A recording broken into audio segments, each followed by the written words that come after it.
When my wife and I first moved into Oak Ridge Estates, I imagined we were finally stepping into the kind of life they'd once only dreamed of during long deployments and sleepless nights.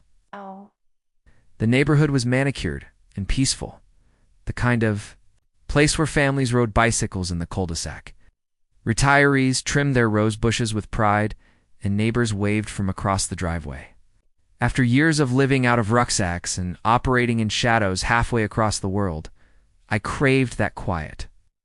My wife, too, wanted stability, a home where she could plant her garden, host book club meetings, and finally breathe without the looming fear of me being deployed again. On paper, Oak Ridge was perfect. What we didn't realize was that behind the neatly cut hedges and white picket fences lurked something darker, a homeowners association that behaved less like a group of concerned citizens and more like a cartel. It started small. A letter tucked into our mailbox reminding us that our trash cans needed to be off the curb by 6 p.m. sharp. A warning about the shade of blue on our shutters, which they claimed clashed with community standards. We laughed. At first, rules were rules, and in any community, someone had to enforce them. But their tone was sharp, less like guidance and more like a threat. The fines began trickling in.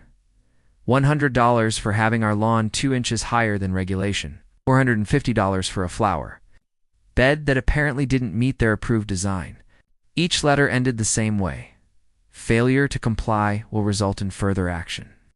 My wife tried to smooth things over by attending their meetings, bringing homemade cookies, and volunteering to help with community events.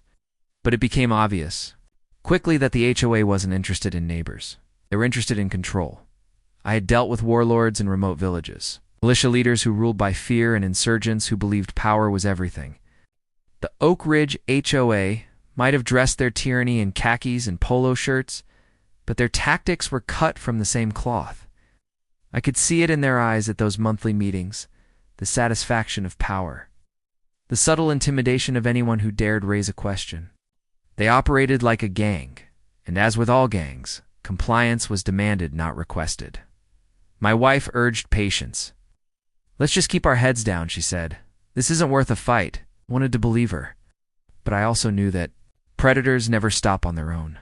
They push until someone pushes back. The first real escalation came late. One night when I returned home from a short consulting job, the driveway was littered with broken glass, the mailbox twisted off its post. Deep ruts scarred the lawn where heavy bikes had torn across it. My wife stood on the porch, pale and shaken. She had received a visit, she explained, from men who didn't belong in a suburban neighborhood, leather jackets, roaring engines, faces twisted into cruel grins.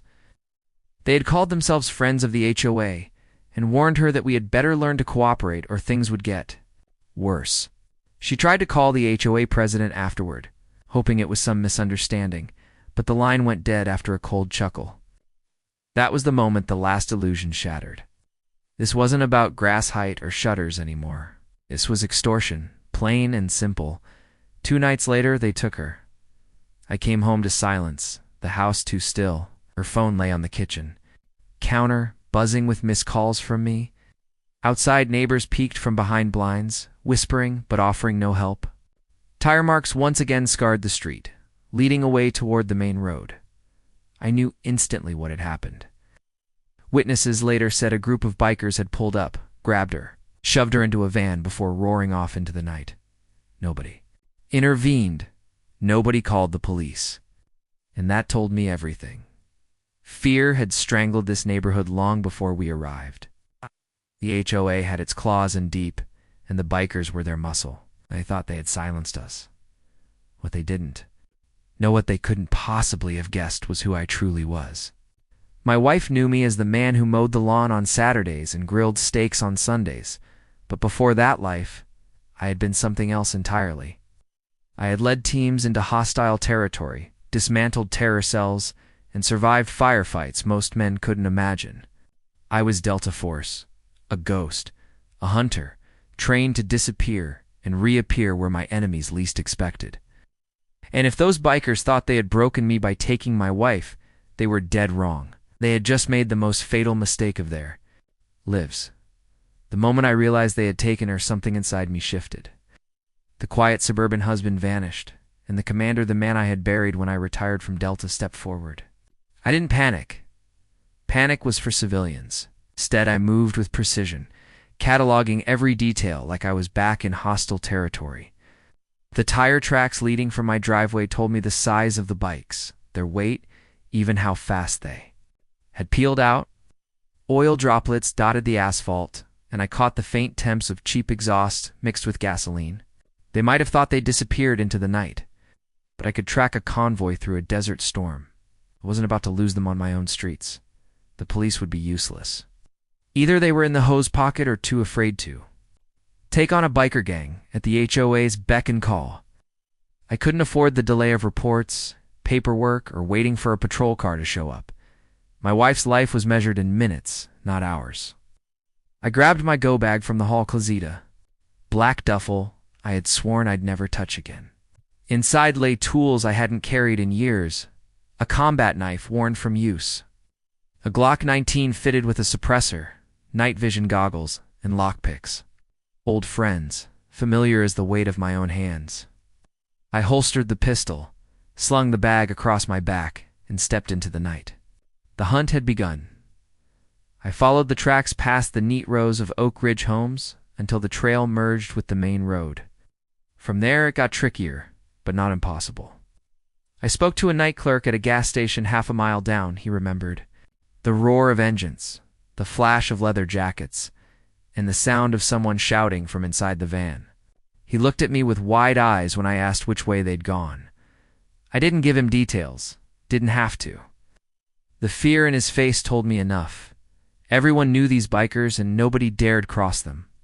But I wasn't just anyone. The trail ended at an abandoned warehouse outside city limits. The kind of place criminals thought was invisible to the world. The moment I saw it, I recognized the tactical errors. Too much open ground in front, poor perimeter security, and a single lookout who leaned against his bike with the slouched posture of someone who thought no one would challenge him. Amateurs.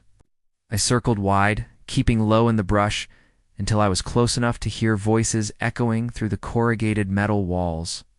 They were laughing, bragging, talking about how easy it had been to teach the new neighbors a lesson. And then, clear as day, I heard my wife's voice, calm but defiant, telling them they'd regret this. My chest tightened with pride. Even in danger, she hadn't broken. The first guard never saw me coming. A quick step from the shadows, an arm around his throat, and he crumpled silently to the ground. I dragged his body behind a dumpster and slipped inside the warehouse. 10 men in total, from what I counted, spread across the floor with their bikes parked in a rough circle. At the center was my wife, tied to a chair, a ragged bruise forming on her cheek, but her spirit unshaken. Their leader stood in front of her, leather vest stretched over a gut, tattoos crawling up his arms. He leaned in too close, smiling in, a way that made my blood run cold. That was the last smile he'd ever make. I moved like a ghost, striking from the dark. One man went down with a strike to the throat, another with a blade across his knee before I dropped him unconscious. The silence of my suppressed Glock whispered through the room, each shot precise, each target falling before they knew where. Death had come from. Chaos erupted, shouts, panic, engines revving in desperation, but it was too late. They were trained for intimidation, not survival. Against me, they were children in a war zone. Within minutes, the laughter had turned to screams, and the warehouse floor was littered with groaning bodies and broken egos. When the last man fell, I strode into the center. My wife looked up, eyes wide with relief and something else, recognition. She had known me as her husband, but now she saw the man I had been forced to become again. I cut her bonds, lifted her to her feet, and held her close for a brief second. She whispered, "What now?" Her voice trembled, but not from fear, from resolve. I looked over my shoulder at the broken gang scattered across the floor. I said, my voice calm, almost cold, "We send a message, 'cause this wasn't finished. Not yet." The bikers were pawns, nothing more.